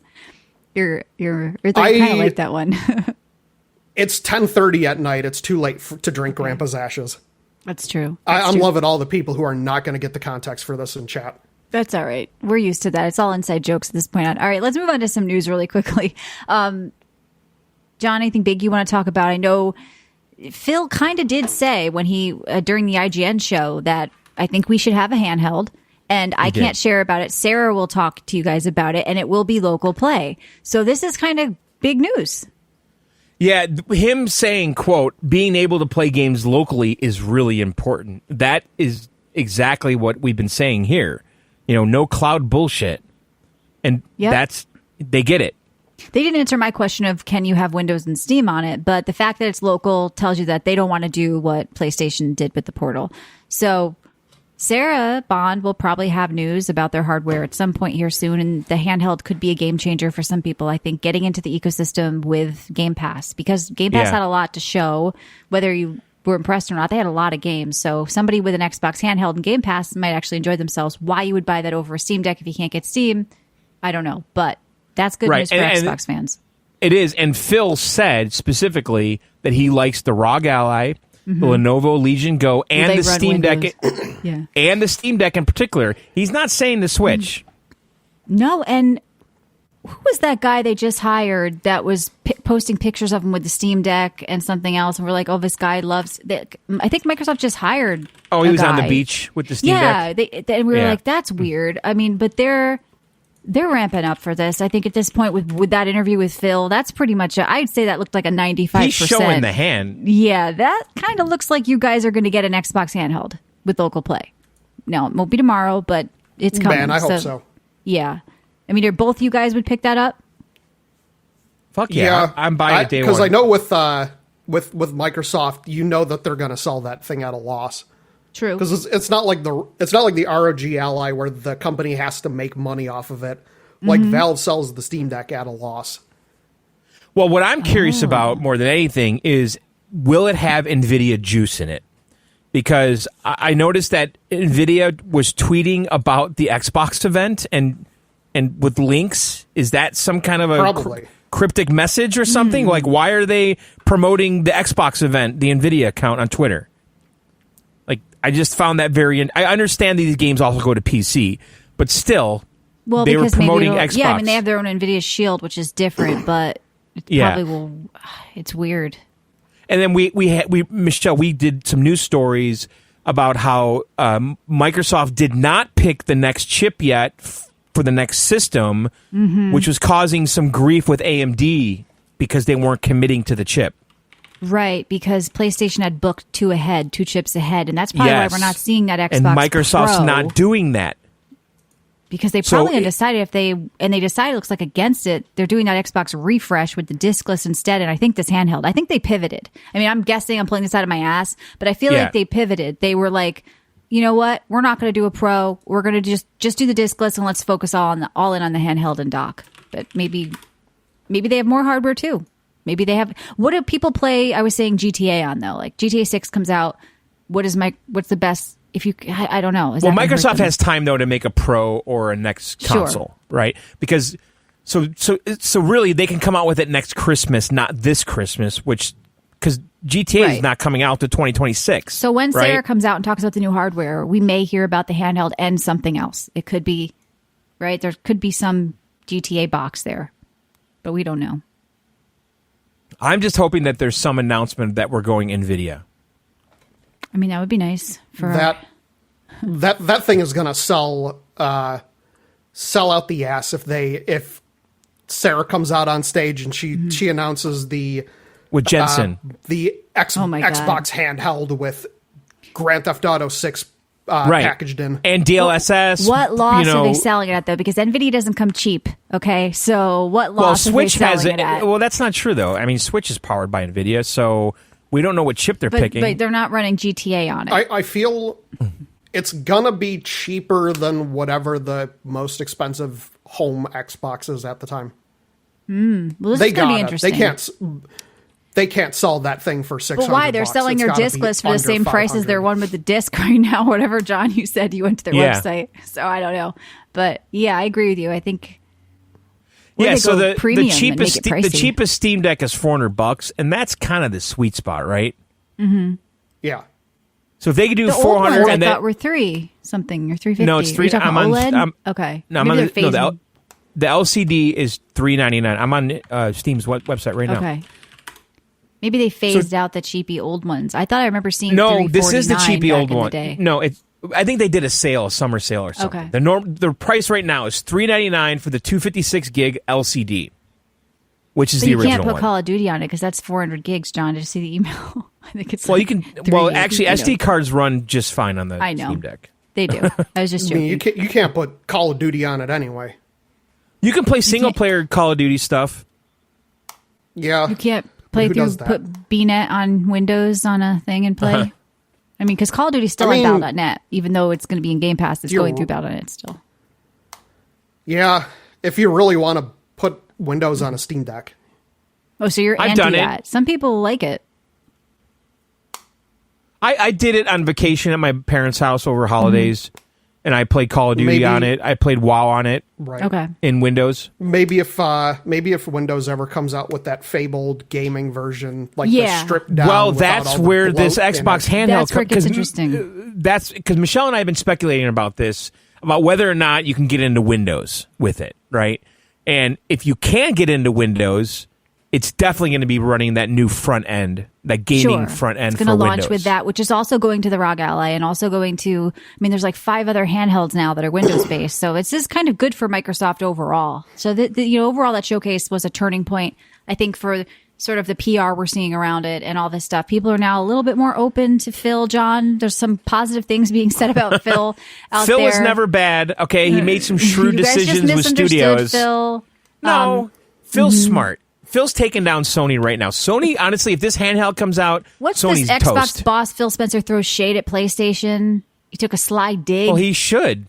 Okay, he was talking about how... What did he say, Michelle? The thing with Call of Duty, how they... I think this one's particularly about the DLSS, but he made scathing comments, according to Game Rant. Now, I don't know if I believe that. Where's the actual quote? I don't want to read what they're claiming he said. I want to give you the choice of how to play your games and who you play with, and not try to do slimy platform things to force you to do what I want you to do, he said. So Spencer referred to PlayStation as slimy. He said it's a clear indication that the Call of Duty marketing deal with Activision remains a point of contention for the CEO. I don't know. Is this he's talking slimy platform things from the guy who bought up studios and immediately started canceling their multi-platform releases? Come on now, Phil, do as Phil says, not as he does. That's true. John, he's saying basically like there were supposed to be games that came out for everything, and he said no, put them on Xbox only. Like what, like Starfield or something from Bethesda? The Bethesda games. I know that Redfall apparently got canceled on PlayStation before Microsoft came in, but you can't tell me that Starfield was not supposed to be on PlayStation at some point. Well, sure, before they bought Bethesda, sure, but what Microsoft's doing and Phil's doing is the right decision. Launch it day one on your system, and then put it on the other console a year later. That makes complete sense. They're not doing that with Call of Duty, though. They're going to get Call of Duty day one, but the big single-player event games, there needs to be a reason still to buy it. They're putting it on the PlayStation now because they didn't sell... I understand that, but they got all the Xbox hype when it was released. Now, it didn't pan out for them, but they got it, right? They got the hype. Yes. That what they needed was the sales. No, I understand that. It didn't pan out, but... Well, they got a lot of sales on Steam, actually. Starfield did well, right? And there were a lot of people playing at a certain time, and then, they kind of moved on. But there's this kind of war brewing here people have been talking about today between Sean Layden and Phil as well. Now, he was the former PlayStation... was he technically CEO of Sony? I mean, that Sean Layden guy, the Monopoly guy. I forget his title, but you guys know him. So he liked a tweet that said, laugh my ass off. Phil is constantly acting like a fucking crybaby sore loser, and it shows drastically. He knows that the upcoming PS5 showcase will destroy shit. He's also salty that the 2 AAA Final Fantasy games skipped Xbox. Love to see it, to be honest. Now, whether he did it or his kid did it or his PR person did it, we don't know. But, there's a little bit of some bad beef between PlayStation and Xbox. And it comes out sometimes. Yeah, so he's responding to the slimy comment specifically. Probably, yeah. I think. No, Phil, he is. I'm on this article on Game Rant. That's what it says. Is that what it particularly was about? Okay. Yeah. Well, Phil did throw the first stone, John. Yeah. You like that? Here's what. So Phil Spencer calls PlayStation slimy for paying publishers for exclusive content. I want to give you the listen, baby. Mm-hmm. Fuck! I clicked away. Listen, baby, I want to give you the choice on how you play your games and who you play with, and not try to do slimy platform things, man, to force you to do what I want you to do. I've read that. I know. I know, but not like this. No, I don't speak like that. Nor does Phil. Yes, he does, baby. I want to see one of these weak bitches get in a fight with Jensen. That guy's signing tits like a rock star, okay? And his stock just split. So we got this beef He's between not Sean and signing Phil. tits, though. He's signing shirts over tits. I mean, didn't no, do it it was right. some open boob. There was some open boob, and it was real. I saw the video. But who is going to come along and get NVIDIA, like you say, for their device? We don't know. Is that going to be handheld? I mean, NVIDIA, we had this article here. I don't think we ever talked about it on air, but they're going to have AI features in game with, like, I think you talked about this with me, like on a micro or something, Yeah. John, where it'll launch in game and you can ask it questions and it'll tell you what to do, or it'll tell you, do you have For any problems with settings, my it'll optimize display your game. settings? Yeah, like why does this look blurry? Fix this and do that. So it's going to be easier to get into PC gaming, I think, with more of these features as well. But I want to see one of these guys fight with Jensen, like Phil and Sean. It's getting petty right now. One's slimy, one's liking a little bitch tweet. Did Sean say anything himself to Phil yet? Let me I should have look. gone to his Twitter page. We should see his latest tweets. But I feel like it's starting to get ugly now because Xbox is starting to do well in some way. Like there's a little bit of positivity. And I think Sony's getting a little butthurt, John. Yeah. I think Phil's getting under their skin. But we'll see. We'll see what happens. Yeah, I mean, Phil even said that, listen, baby, it's been 10 years since a Call of Duty title was part of an Xbox presentation. Well, you know and what it's I been like? longer Gabe is because- sitting back there with Steam, not involved in any of this. All the games going there, getting the Xbox games, getting the PlayStation games. I mean, And Gabe Steam is the figured real out- winner here. Well, they are too, and the thing is, the Steam Deck and Gabe figured out a way to cut Microsoft out with the Linux shit. Right. But I think they're still playing nice enough with Microsoft where if Microsoft gave them that version of the Windows handheld thingy. But now that they have their own Yeah. coming out. Yeah, but the thing is, they have to pay Microsoft a license for every version of Windows that's on these devices. It's not free. So Right. I'm sure Asus is giving them X amount for every, purchase because of Windows. Well, we're going to be seeing And the Sony is slimy, says Phil Spencer, quote, going all around, I think, over the next couple of days. Pretty funny. I could see Steam including it as if Microsoft does come out with this, Steam including it as a like something on the DLC store where it's Right. like, yeah, we'll pack everything with Proton, but if you want this version of Windows, you can buy it from the Steam That's store. true. I don't think that they would raise the price of the system itself, Okay. and I don't see them sell forcing Windows it a So la to like carte. buying eat a the copy cost of it. Windows, but you're buying that's actually a really interesting take. I could see them doing that too. Like even if it's as much as Windows costs and they just put it there and it's the handheld version of Windows that they made and it goes on your Steam Deck with that sort of kit that's going through the Linux. So, I mean, that's actually interesting. Do you think they'd ever do anything to link Game Pass in with Steam in any way? Or is that just never going to happen? Because people always ask us about that. Well, I saw a rumor that was going to happen on the handheld, was that on the Well, Xbox I know. handheld was going to I'm run the Steam asking app. Connor with his Steam's secrets if he thinks it could ever happen. I know what we think, and I know what you think. You think Phil and Gabe are on a boat right now eating lobster, and anything can happen. And Jensen's on the boat too, by the way. Oh no, Jensen's got better things to do. No, but Jensen Connor- and Phil, I assure you, they're buddies. They're buddies? They're They having look lunch? compatible to me. they to be share honest. jackets. Yeah, They look compatible. I don't know. I don't think so. Unless there's a big breakthrough, I can't see Steam and I can't see any of the ecosystems kind of Okay. coexisting. Okay. Just because of how much of because everyone's going to want their cut. Right. So, I mean, if you're talking about games that are on Steam, like Valve takes 30%, Microsoft's cut is 30%. What Yep. developer is going to have their game on a cross-platform that they're going to lose possibly 60% of the revenue out the gate? But you don't need to do that if you sell the Windows and then they launch Game Pass through Windows. Well, It's getting if weird, it's on, right? yeah. Yeah. If it's Okay. packaged in with Windows, then yeah, That's the loophole. That's not a problem. But that is Yeah. the very spirit of PC gaming, though. Just like Gabe can't tell us not to have the Xbox launcher on our PC, he maybe doesn't want to tell us we can't have it on our Steam Deck, which is a PC. I mean, that is the spirit of Steam and PC gaming, right? That it's open and it's your device. Right, Yeah, and they open things up. Yeah, Yep. and Windows was available or people figure out how to get Windows on Steam immediately. Like immediately. Well, Right. They had tutorials when the thing came out. Here's how to install Steam. Yeah. Or here's how to install Steam has all the Windows. drivers. You can download all the Windows drivers on Steam's site.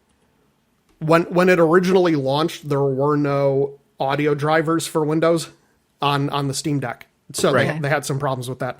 But like Valve with Steam, people figured out how to hack the opening movie. So Valve just kind of updated the Steam Deck to say, hey, we'll just make it easy for you to. Right. Yeah, And because we'll let's be sell real, you- and people we'll are gonna sell be you pirating loading that movies. Copy.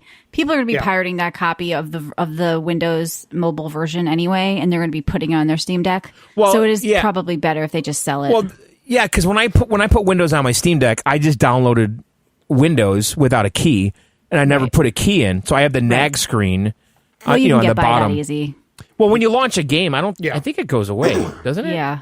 I don't remember. So, Well, I mean, that's interesting. What happens with this Xbox handheld, and even what happens with this mobile version or this handheld version of Windows, I think is also very interesting and part of the puzzle.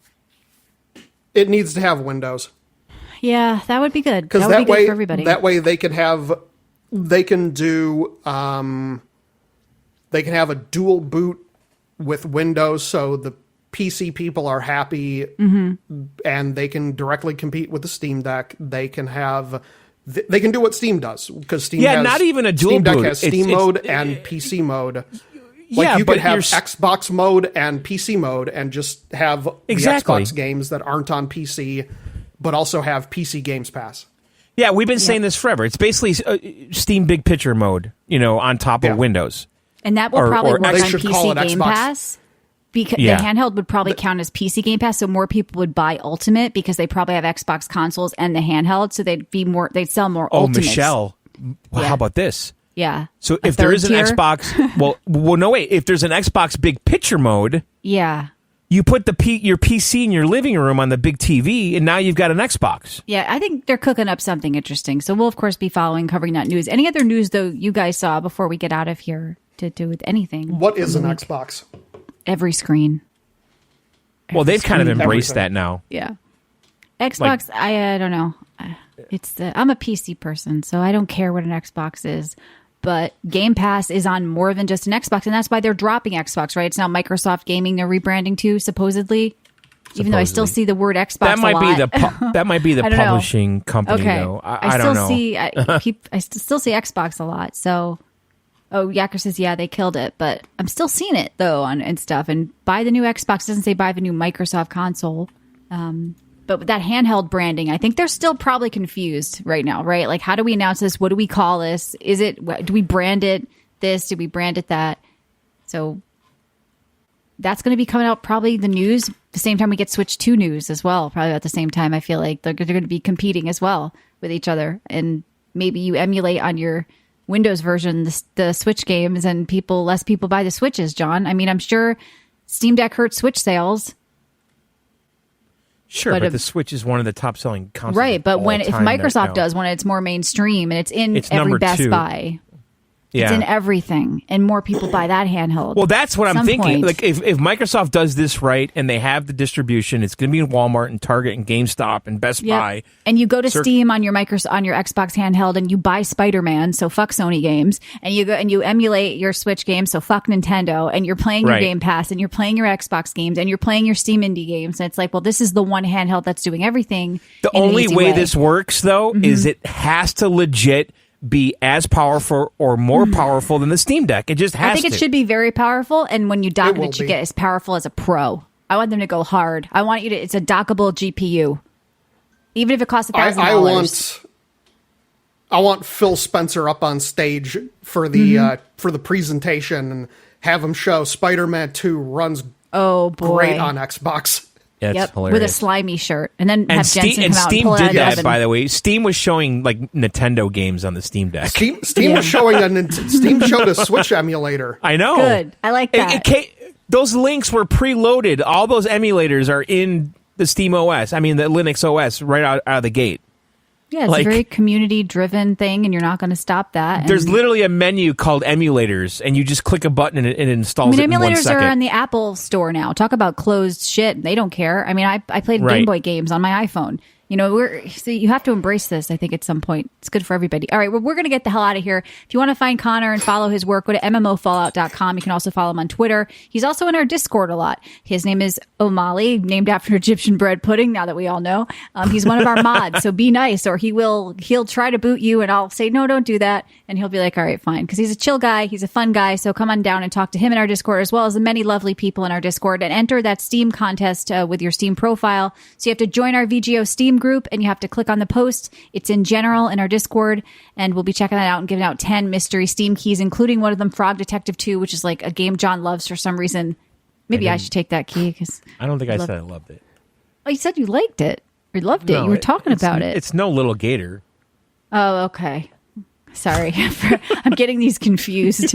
Little Gator, Frog Detective. It's a green thing with an animal that you love. So check us out on videogameoutsiders.com. Go premium for $1.99. Sub on twitch.tv/John and Michelle. And I think that's it. Thank you for joining us, Connor.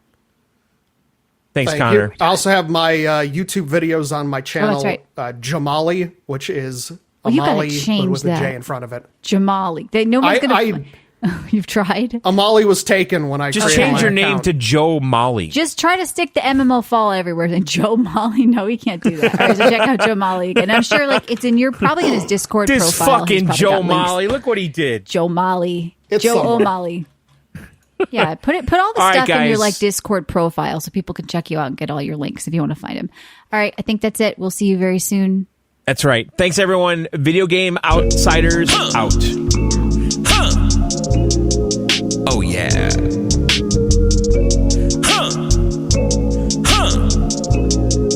Oh, yeah. The year is 20,003. It's 20 years later, look at me.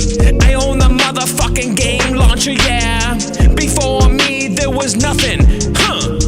I got a bankroll. I got a big roll. I got a big boat. I'm motherfucking Gabe Newell. I got a bankroll. I got a big roll. I got a big boat. I'm motherfucking Gabe Newell. Oh yeah.